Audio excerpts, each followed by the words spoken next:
Bonjour, dans ce tutoriel je voudrais vous montrer les options Divi et plus précisément je vais faire le focus sur l'onglet général de la configuration du thème Divi. Je suis sur le tableau de bord de mon site internet et je vais me rendre dans la section Divi, options du thème. Comme vous pouvez le voir, j'ai plusieurs onglets à l'écran. L'onglet général, navigation, créateur, disposition, les publicités, SEO, l'intégration et les mises à jour. Dans ce tutoriel, je vais m'intéresser à l'onglet général. Tout d'abord, le logo.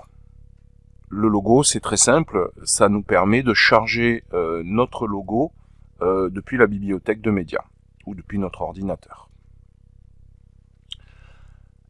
La barre de navigation fixe. On peut l'activer et le désactiver. Ça va nous afficher ou pas la barre de navigation fixe. Je vais aller sur le front office pour vous illustrer cela. La barre de navigation fixe, je suis en train de la survoler en haut, c'est là où il y a le logo et le menu. Actuellement, elle n'est pas fixe. Quand je fais défiler la page, elle s'en va. Si je mets sur activer et que j'enregistre les changements, j'actualise ma page et ma barre de navigation est fixe, elle reste en haut. Activer la galerie Divi. Par défaut, WordPress propose son propre système de galerie. Si on active cette option, Divi va avoir son propre système de galerie. Les palettes par défaut de sélection de couleurs. Ce sont les couleurs dominantes de notre thème.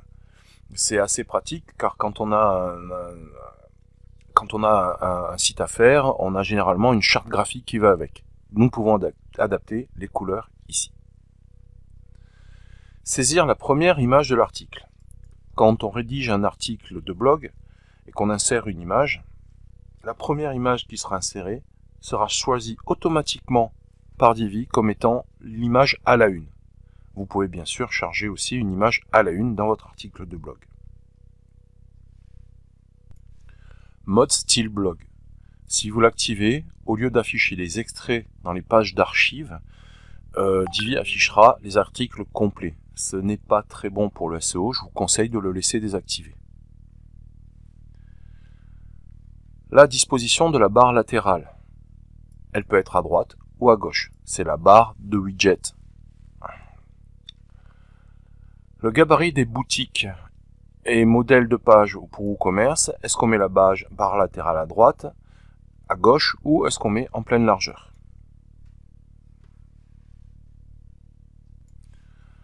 La clé API Google, elle vous permet d'insérer votre clé API pour Google Maps. Utilisez police Google. Divi se connecte à Google et peut charger les polices de Google pour améliorer l'aspect visuel de votre site. Toutefois, le temps de chargement est un peu prolongé. Du coup, si vous voulez accélérer le site, vous pouvez ne pas activer cette option. Afficher l'icône Facebook. Ça permet d'afficher les icônes des réseaux sociaux Facebook. Il vous faudra remplir vous fera remplir votre URL de profil Facebook ici. Pareil pour l'icône Twitter, pareil pour l'icône Google+, Instagram et le flux RSS. Alors le flux RSS c'est automatique, encore que on peut définir notre flux RSS et insérer donc un flux RSS. Alors toutes ces icônes, on les retrouve où? Je vais aller sur le site en front office. Nous les retrouvons notamment dans le pied de page ici. Elles peuvent être affichées aussi ailleurs, par exemple dans le menu. Voilà.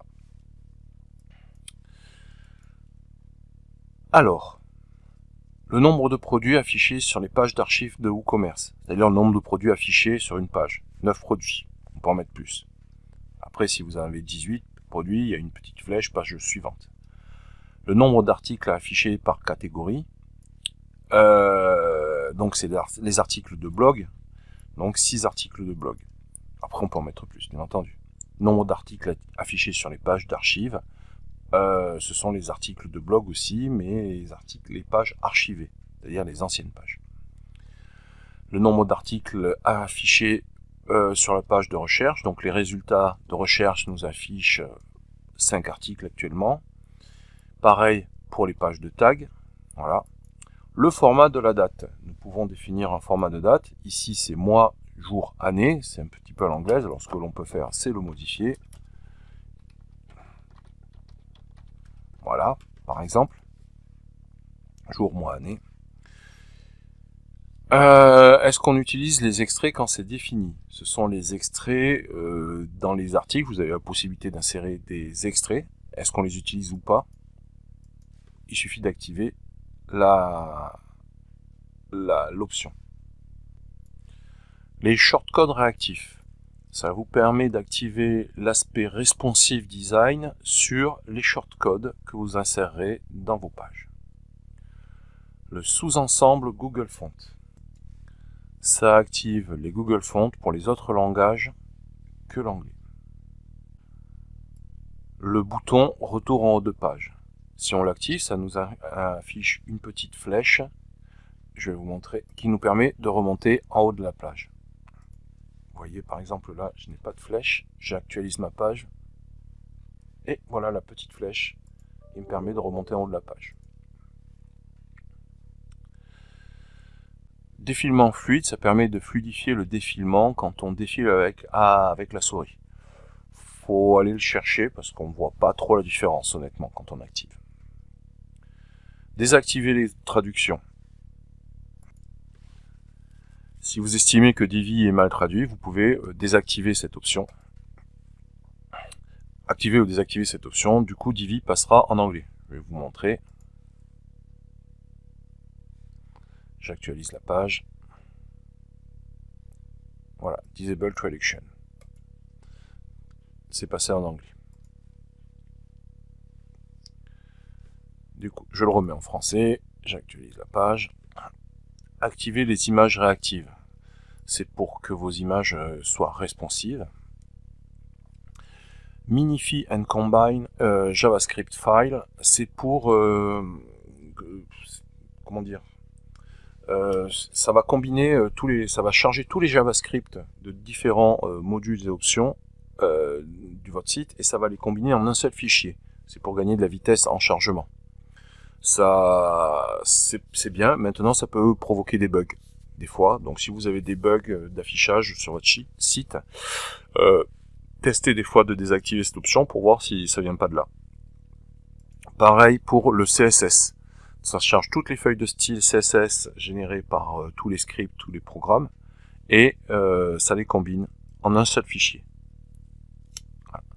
La personnalisation du CSS, c'est une option assez intéressante. Ça nous permet de rajouter du CSS, du code CSS ici, qui va se mettre en surcharge par rapport au CSS implémenté dans le thème. Ça nous permet de changer des couleurs, de pousser la personnalisation plus loin. Voilà, donc c'était un parcours des options de la page générale. Quand vous avez fait vos réglages, vous sauvegardez les changements et c'est enregistré. Je vous dis à bientôt pour un autre tutoriel.